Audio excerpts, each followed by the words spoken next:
Ladies and gentlemen, may I have your attention? The presentation is about to begin. Hi, Assalamualaikum warahmatullahi wabarakatuh. First of all, I would like to welcome you all to this presentation. Before the presentation begins, allow us to introduce the panel. Our panel is Dr. Fasitra Dewamanikam, the Prime Minister of Malaysia, along with the economics expert Prof. Hairani Nada binti Adnan, Dr. Nur Izzati binti Zulkifli, Governor of the Central Bank of Malaysia, and Prof. Nur Atira binti Ahmad Tarzimi, Minister of Finance, will be discussing about United States and China trade war as whole. Without further ado, I would like to welcome Professor Hairani Nada binti Adnan to deliver the presentation. Hi, my name is Professor Hairani Nada binti Adnan. Okay, first of all, we need to understand what is United States-China trade war. US-China trade war is an ongoing economic conflict between the world's two largest national economies, China and the United States. As we know, China is the world's largest exporter and the United States is the world's largest importer. In 2018, President of US Donald Trump setting tariff and other trade barriers on China. On 22 January 2018, Trump announced tariff on solar panels and washing machines. About 8% of American solar panel imports in 2017 came from China. Trump also imposed 25% tariff on steel and 10% tariff on aluminum. So China responded by putting tariff of 25% on US product. This became a very spoken issue and a trade war occurs between China and US. What is tariff? Tariff is a tax or duty to be paid on particular class of import or export. And how tariff related to trade war? A trade war happens when one country raises tariff on another country's import in response to increased tariffs from the first country. This graph shows the pattern of tariff rate imposed by US and China in 2018 and 2019. Now, let's see the impact of tariffs imposed by US on China import that affect US economy. The first impact is US trade deficit with China keep growing. Next, increase in unemployment. The last one is price increase and inflation. First is US trade deficit with China keep growing. A trade deficit is an amount by which the cost of a country's imports exceeds the cost of its exports. The United States has a massive trade deficit with China. The growth of the US annual trade deficit with China increased by more than $150 billion since the beginning of the Great Recession. Even though Trump imposed tariffs on China, the US goods trade deficit with the country is 10% higher than it was in 2017. Half of all Chinese imports are goods used by US manufacturers to make other products. This is because US sell raw materials to China for low-cost assembly. Once the products ship back to the US, they are considered imports. The US-China trade war did not prevent Chinese firms from sending more exports to the United States. Total US imports from China increased 6% from 2017, while US export to China dropped 7%. The US trade deficit with China increased from $347 billion in 2016 to $420 billion in 2018, an increase of 21%. This chart shows that the US-China trade deficit is growing from 2014 to 2018. Next is increase in unemployment. The growing trade deficit with China affects different regions in different ways. The tariffs raise firms' costs and forcing them to either raise prices or lay off workers. Some regions are devastated by layoffs and factory closings. It resulting job losses continue to grow during the first 2 years of the Trump administration. A total of more than 700 jobs lost or displaced by China. US jobs displaced by China trade deficit increased from nearly 3 million in 2016 to 3.7 million in 2018. Manufacturing jobs have been the hardest hit by the rising trade deficit with China, over 75% of all jobs lost. The slowdown in manufacturing job generation is also contributing to stagnating wages of typical workers and widening income inequality. According to the Tax Foundation model, The tariff imposed so far by the Trump eliminate 195,600 full-time equivalent jobs.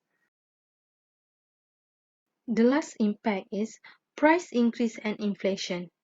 Tariff on goods traded between US and China have already increased in several stages in early 2018 and recently escalated again. The typical effect of an import tariff is to raise prices. The price of the tariff will be passed along to the customer. A further escalation of the trade war will have an even greater impact on prices as well as economic growth. Tariff implementation thus far may have contributed an estimated 0.1 percentage point to consumer price inflation and 0.4 percentage point to price inflation for business investment goods. The cost of US tariff have fallen entirely on US businesses and it's hard to predict exactly which goods will have the most noticeable price increases because retailers spread increases across other goods. This chart shows United States annual inflation rates fluctuated from 2010 to 2020. Hi everyone, my name is Dr. Nur Izzati binti Zulkifli and I'm the Governor of Central Bank of Malaysia. Now, we will look at how the tariff imposed on US imports will affect the Chinese economy.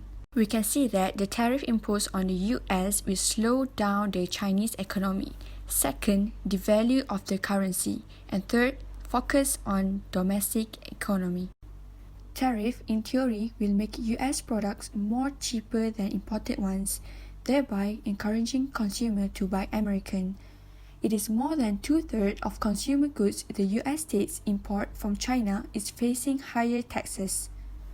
As a result of Trump's higher taxes, will make the US products cheaper than imported ones, especially Chinese imports. The idea is that this will boost local businesses and support the national economy. So, China will not be able to compete in US market since the cost will be higher along with the tariff charge. This will result in the decelerate the Chinese economy. From the figure, we can see that in 2018, Chinese economic growth rate slowed down from 6.8% to 6.7% onwards. Second, the value of the currency. Lowering the value of the yuan will help exports by making Chinese goods cheaper for other countries to import and could offset the rise in price caused by the US tariff. Since 2005, China raised the yuan's value by 33% against the dollar. Between 2014 and 2016, the dollar's strength increased by 25%. The rise forced China to devalue yuan.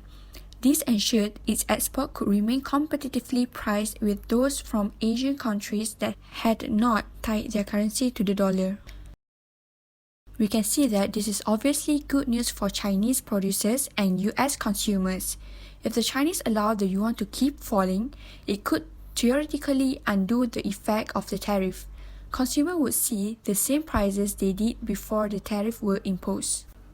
From the graph, we can see that the value of Chinese yuan in dollars is gradually decreasing from February 2019 until August in order to allow Chinese exports become cheaper. Lastly, focus on domestic economy. China could focus on domestic growth by making sure it has the tool to keep the economy growing during tougher times and by expanding its trade and investment relations with other countries.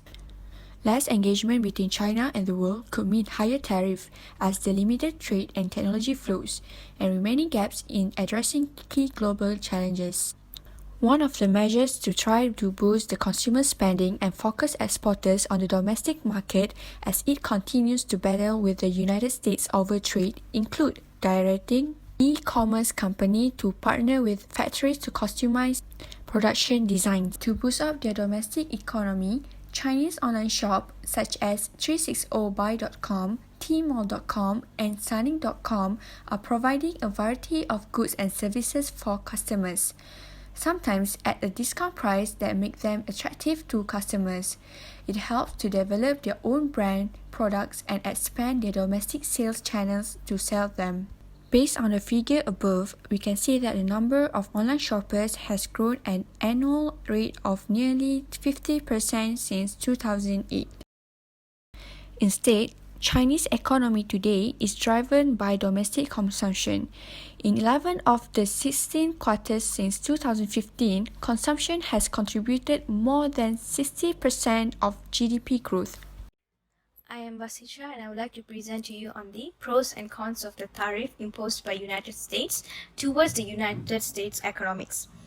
So, as for USA, the pros. Okay, so when this problem actually occurs, there will be no trading going on between China and US because they have been increasing tariffs such as 25% of tariff on steel. So there will be more exports from India, which benefits India's economy. That's one thing. And the second thing is domestic trade can increase as the US would become more reliant on trading with their own firms, as opposed to maintaining direct trade with China. Allowing internal firms to thrive can increase their exports with countries in their own trade bloc, which is NAFTA. And moving on to the cons, China imposed 25% on US goods, which is roughly the same amount affected by US trade barriers, decreasing demand. If demand for expected goods decrease, American workers are being laid off. Because when the demand for exported good decrease, there will be no much monies will be coming in. So no much wages to be given to the American workers. So the American workers are being laid off. So if China keep imposing tariff, then nearly 90% of the US exports will be subjected to tariff. Moving on to the China. What pros can China get? What is the advantages of China can get? So reduces labor cost for China as a long period, forces China to become more innovative and use more efficient manufacturing technologies to maintain levels of productivity and supply. Moreover, China have signed 44 new trade deals in the last 5 years with smaller countries around the world to protect them against a trade war. What are the disadvantages or the cons can be faced by China is, after recent threats from Trump, tariff could cost China an additional 200 billion, which would affect their gross domestic product, which is GDP. The US depends on China to buy only 8% of their total exports, whereas China relies on the US to buy 25% of their total exports. These tariffs are projected to stunt China's economic growth by 0.6%. Hello and Assalamualaikum. My name is Prof. Nur Adira Matarzimi, the Minister of Finance. I will talk more about multiplier effect of the trade war on US-China economics. What is the means of multiplier effect? The multiplier effect refers to the proportional amount of increase in final income that results from an injection of spending. Alternatively, a multiplier effect can also work in reverse, showing a proportional decrease in income when spending falls. As we know, the level of US tariff on Chinese products and the number of goods they cover are constantly changing as the trade dispute between the world's two largest economies escalate. Like any similar approach, it contains many simplifying assumptions and will not fully capture the complex reality of the dispute's economic impact, but it will provide a framework for evaluating the effects on inflation, corporate profits, federal revenues, and Chinese GDP. As in the case with monetary and fiscal policies and currency movements, there are many second and third order possibilities to consider. Which is, first we talk about US inflation. Import tariffs are essentially a sales tax and risk cost for consumer. So consumer will bear 100% of the cost of the increased tariff. For example, if the US has a $20 trillion GDP, $20 trillion GDP, and the government imposed a 10% tariff on $200 billion worth of important goods, then US consumers will see the average price level rise by 0.1%. The impact on consumer prices will likely be observed in the form of lower corporate profits in both in the United States and China. The trade war negatively impacts China renminbi, RMB, and through it many emerging market currencies. You can go through the next slide that show the China RMB. So weaker emerging market currencies translate to lower import costs for US consumers, offsetting a portion of the tariff impact. As such, we assume that roughly half of the consumer impact from higher tariff will be observed elsewhere. RMB and others country RMB. As you can see, not only China RMB dropped, but other currency also falling. Next, corporate profit that also affect United States. If 100% of the impact of the trade dispute come out of corporate profits, a 10% tariff on $200 billion worth of goods will lower US corporate profits by the equivalent of 0.05% of GDP. Since corporate after-tax profits are around 9% of GDP, that will mean that corporate profits will fall by around 0.5% or 0.6%. If the tariff goes to 25% and the impacts of the trade dispute were fully absorbed by lower profit margins, then US corporate profits could fall by 1.25 until 1.5%. But if the value of the Chinese currency falls and drags other currencies lower, this could also hurt US corporate profits. As such, we estimate that about half of the cost of the tariff will in one way or another be borne by US corporations by way of lower profit margins. Compared to the size of corporate profits, the tariff impact is relatively modest, which may explain why US equities aren't too troubled by it. Many of the big US tech firms that dominate the Nasdaq, such as Google and Amazon, have limited access to Chinese markets and are relatively unaffected by China's retaliatory measure. Likewise, many US small caps focus on the domestic market and their supply lines are not likely to be negatively impacted. Third, federal revenues. Tariffs are a tax, and imposing tariff raise revenues for the federal government. Federal deficit ballooned from 2.2% of GDP in 2016 to over 4% and could hit 5.0 until 6.0% in 2019, although tax cuts and spending increase. By lowering tax collections from corporate tax to the extent that the trade dispute lowers corporate profits, some of the revenue raised directly from tariff could be offset. If the trade war slows job creation or wage growth, it could lower personal income and payroll tax collections. By estimated, a 10% tax on $200 billion worth of Chinese goods will bring in about 0.1% of GDP worth of tax revenue. A 25% tax will bring in around 0.2%. These revenues will reduce the federal budget deficit very slightly, but they won't be nearly enough to halt the rapid growth. Lastly, China GDP. To overcome some of the negative GDP impact, at least in the short run, that can be partially offset, China had allowing its currency to fall, and the RMB is already down by about 9% since mid-April. Moreover, China has other tools at its disposal, including monetary and fiscal stimulus. A tax cut will go into effect in September, and the People's Bank of China (PBOC) has already reduced its reserve requirement ratio twice in the past 4 months. Valued at current exchange rates, China has a $12 trillion economy. A 10% US tariff on $200 billion worth of Chinese goods will probably erase about 0.1 until 0.2% from GDP. A 25% tariff could widen that to 0.3 until 0.4% of GDP, and all else being equal. However, China has high debt level and slower growth could make it more difficult to deleverage its economy.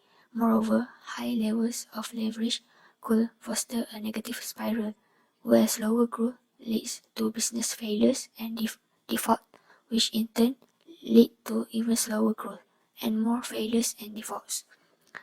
The Chinese government and the PBOC have the ammunition to prevent such a spiral from occurring in the short term, but by easing fiscal and monetary policy, they risk increasing public and private sector debt.